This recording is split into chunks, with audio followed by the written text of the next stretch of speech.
Thanks for tuning in. I'm Chris with Chris Tech Tips. I'm so glad you guys could join us today. We've got this awesome 2016 KTM Duke 390. This is a super trick little bike, super fun to cruise around town on, except this one's got some problems. We've got some leaky fork seals. So we're going to go ahead and show you how to replace the fork seals on this Duke 390. So let's get into that.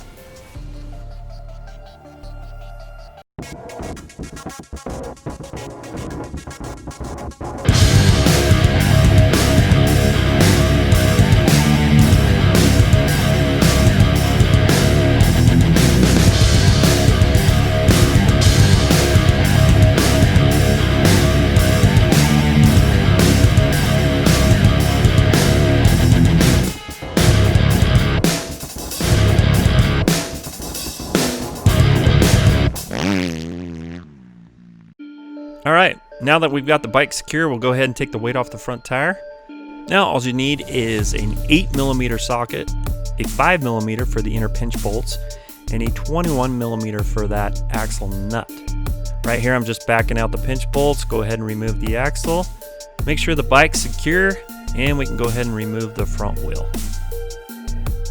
And right here I just have to give a huge shout out to this motorcycle lift I got from Harbor Freight. I believe at the time I got it for $379. I think right now they're going for $429. But man, this thing has paid for itself time and time again. I love getting stuff off the ground. Of course, being an ex-motocrosser, I've busted up my knees quite a bit. So physically, for me to get on the concrete and work, it takes me twice as long and it's hard on my body. So this makes things quite a bit better. Then you just want to grab a 10mm socket and go ahead and loosen the fork clamps. The upper and lower trip clamps on this particular bike are super tight, so you really need to twist them side to side and then kind of work them down. They will come out. They're just a super snug fit. And we'll go ahead and repeat on the right side. Now that we've got the fork secured, on the very top there is a plastic cover just for looks. You can take a screwdriver, or if you got some fingernails, I was able to work that off. Now right here, that top nut is a 21mm, and I like to use a socket. You can use air tools to break it, but you get a lot of tooling marks on top. Now you'll just want to grab a 19mm open end wrench, and right below the top cap, you can break that cap loose. And I'm going to go ahead and reposition the fork. That way I don't have to push down on the tube and spill any oil. And I can go ahead and unscrew the top cap and the lower set screw. Then we'll go ahead and flip the fork over and drain the fork oil. I like to set the fork up upside down. This way, it gives a chance for the fork oil to completely drain out of the fork. Then I like to take a flat blade screwdriver and just work around the dust seal to kind of peel it up. Then I'll go ahead and take a pick and work my way around and pull up the oil safety ring. Now that you've got all this out of the way, you can just simply lift up and the fork pops out. Now on this particular fork, the actual fork seal stays in the upper tube. And I like to take a flat blade screwdriver and just kind of work my way around. Be careful not to scrape the inner surface of the fork, because this will definitely damage the fork and cause it to leak. And we'll go ahead and take it over and clean it up for reassembly.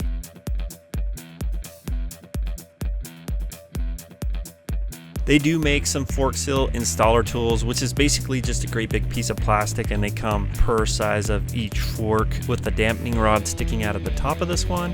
Plastic bag just works fine. Right there you can see I just put the dust seal on first, and of course I dab them with oil before installation, then the oil seal, and then the oil seal washer. And I'm done with that. I'm going to go ahead and set that to the side and install my upper tube. Right here I'm installing the lower tube and the upper tube. Grab your fork seal driver, and these are a 43mm fork, which gives you about 5.9 to 6 inches of travel, which is really good for this particular model. It also packs a whopping 43 horsepower and has a claim dry weight of 306 pounds, so power to weight ratio is pretty good. Next up, just a little visual inspection. I'm gonna go ahead and take my flat blade screwdriver and push that oil ring locking clip into place. Then we'll just slide the dust seal up into place. Sometimes I use the bottom of the fork and pound that into place. Gently, of course. Now we're ready for fork oil, and I like to use this Maxima 5-weight fork oil. And on this particular model, each fork leg holds 450 milliliters. And right here you can see I'm just working the inner fork rod up and down, and it'll slowly draw the oil to the inner chamber. Alright, now that we've got all the oil worked in, all the air bubbles out, we can go ahead and put the top cap on, tighten it to the set screw, nice and tight. Then I'm going to go ahead and lower it in my fork vise, that way I can cinch down the top fork cap. Now we'll go ahead and take some parts cleaner, give this fork a good clean, and it is ready to install. Alright, let's go ahead and throw these forks in. Now you can see I'm just kind of wiggling it back and forth to get the top of the forks pretty much flush with the top triple clamp. Also to note, you want to get that outside reflector, you know, perfectly square on the outside. Next up, we're going to go ahead and take the torque wrench and get the upper and lower triple clamps torqued. And on this particular model, the top triple clamps are a 15 Newton meters and the lower are 25 Newton meters, which is roughly 11 foot-pounds on top and 18 foot-pounds on the bottom. Right here you can see I'm just going to go ahead and reinstall the front brake caliper, and I'm going to go ahead and install the ABS brake sensor. Then we'll go ahead and throw the front fender on. Just want to take your time, be careful not to scratch this, and it's just held on by the 3 torque screws on both sides.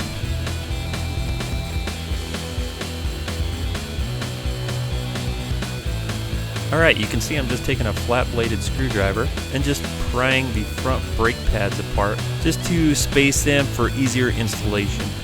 And right here you can see my jack actually let down a little bit. So we'll go ahead and raise the bike up just to get the tire in. Then we'll go ahead and take the axle, line that up and push that through. Then we'll go ahead and torque the axle nut to 22 foot-pounds, and we'll go ahead and torque the fork cinch bolts to 10 foot-pounds. And of course I like to lube the bearings and everything, so I like to clean, you know, the residual grease and brake dust off the wheel. Always pump the front brake, make sure that's secure, make sure it's working properly, and we'll go ahead and take this thing off the lift.